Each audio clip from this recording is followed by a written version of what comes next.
Everybody put 3 fingers in the air. The sky's falling, the wind is calling, stand for something or die in the morning. Section 80, high power. Hello! Welcome to my blog. In this video I'll be talking about millennial rappers, specifically those whose albums made nice splashes in 2011. Of course, I did not invent the term millennial rapper, as others no doubt use it, but in my charming way I did invent a precise definition thereof.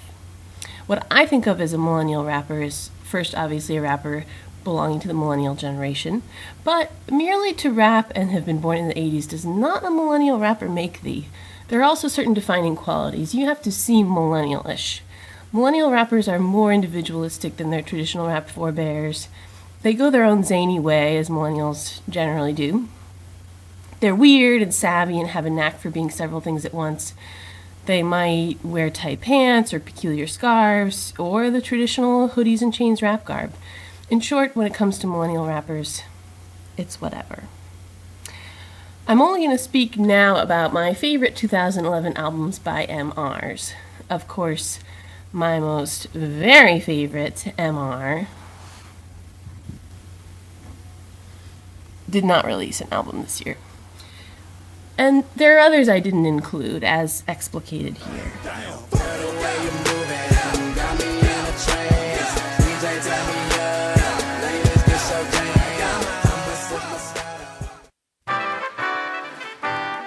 Alright, here we go, third take.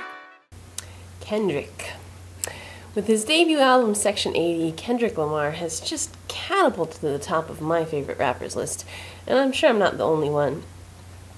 I learned about Kendrick from my sweet husband, Game, who let the fellow Comptonian lead off the Red album with this. Ridicule my fight. Kendrick is one of those hood intellectuals, rather like an Illmatic-era Nas. Lyrics super sharp.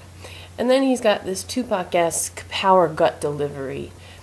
And by his very existence, he dispels the whole positive gangster dichotomy in hip-hop, which was always a bit of a false dichotomy, if you ask me. Kendrick will name-check Black Panthers on one song, and then on another talk about how rival Compton gangsters all share affection for him. He's Kendrick. Who could but love him? Don't ask for your favorite rapper. He dead. Yes, sir. Amen. Shucks. He dead. I killed him.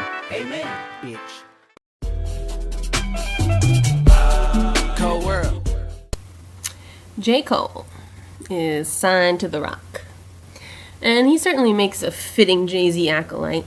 He's jiggle-like in his laid-back persona and flow. His style is smooth and palatable, which makes Cold World a welcome counterpoint to the other albums here. It's easy on you, whereas Kendrick is ultra-brainy and Wheezy is frenetically intense and Drizzy puts the lugubrious weight on you. He carries the mainstream mantle pretty dutifully, and, somebody's gotta. He's not that weird or intense, but I find him subtly very millennial-ish. He's got charming, boyish candor, and he's good with the emotional matter. Like most MRs, he talks a lot about sex, but they tend to do it less in a Two Live Crew way, more in a D.H. Lawrence way. J. Cole has a particular skill with mimicking bits of conversation in his raps. Like here.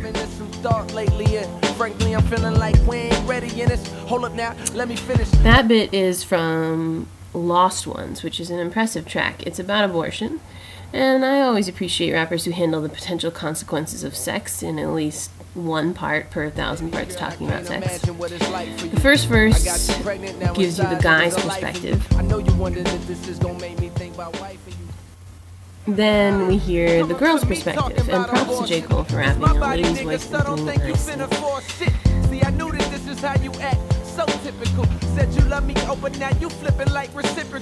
The third verse is omniscient and includes what the guy hears from his voice.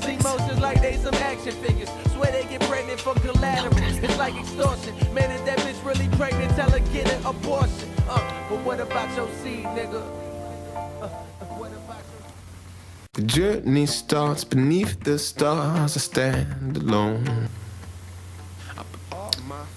His last name is London, and his first name is Theophilus. And he probably belongs to some alt-rap universe of which I'm only faintly aware. He's sort of like a Biggie, Morrissey, if they made it. You know? He's definitely highly millennialish and weird and straddles a lot of different styles, and I love it.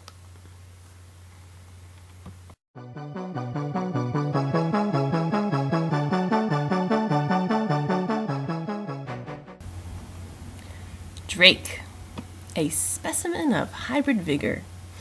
He sings, he raps, he's got the swagger of a young black hip-hop star and the neurotics of a Canadian Jew.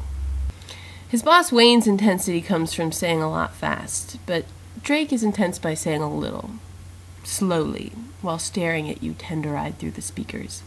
He has this inherent whine to his voice. It's an acquired taste. Drizzy does everything epic. Money, sex, sadness, all epic. I exaggerated things, now I got it like that. Tuck my napkin in my shirt cause I'm just mobbing like that. And he's full of realist contradiction. Success can make him sad, he can make loneliness look hella cool. His best work taps into a quality the New York Times reviewer called melancholy bombast. Like, think of the hooks on I'm on one, 2 white cups and I got that drink. Could be purple, could be pink, or Aston Martin music. Would have come back for you. Hell of melancholy bombastic.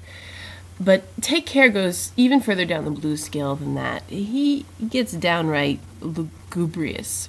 The lugubriousness is in fullest effect on Marvin's Room, which is unlike any song I've ever heard. In it, he descends from the usual swaggishness all the way to prostrate desperation in the space of just a few lines. We threw a party, yeah, we threw a party. Bitches came over, yeah, we threw a party. I was just calling, cause they was just leaving. Talk to me, please, don't have much to believe in. I need you right now, are you down to listen to me? Another track I really liked off Take Care was Practice, which is yet another strange yet fantastically successful hybridization. And it's funny. It takes the Dirty South trash rap classic, Back That Ass Up, you know. And chops and screws it into a song about the modest notion that all the other men this lady has been with, they were just practice. For me, girl, you look good once you back that ass. You're working with some ass, yeah, you bang, yeah.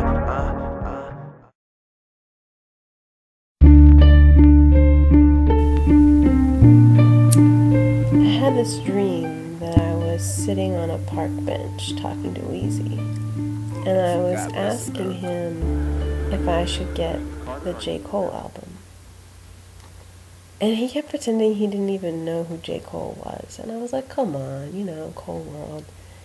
And he just shook his head and he said, not Wayne. And I gave him a side hug and I said, that's what I love about you. You only listen to yourself. The Carter 4 tracks are less songs than blasts of wheeze and density, which is the term I just coined for the density and the intensity of his rhymes. You know, you don't get like a regular sentence or a complete thought. You just get like pow bombardment of one clever thing and play on words on top of another. The segment is a little sloppier than the others because Wayne has a policy of not writing things down, and I tried to adhere to that here. I especially love this song. Have me a coffee with 6 sugars.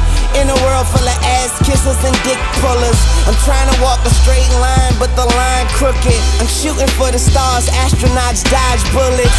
Yeah, I bought a brand new attitude. The haters music to my ears, I got my dancing shoes. Sometimes we question shit that there is no answer to, but I just built a house on I don't give a fuck avenue.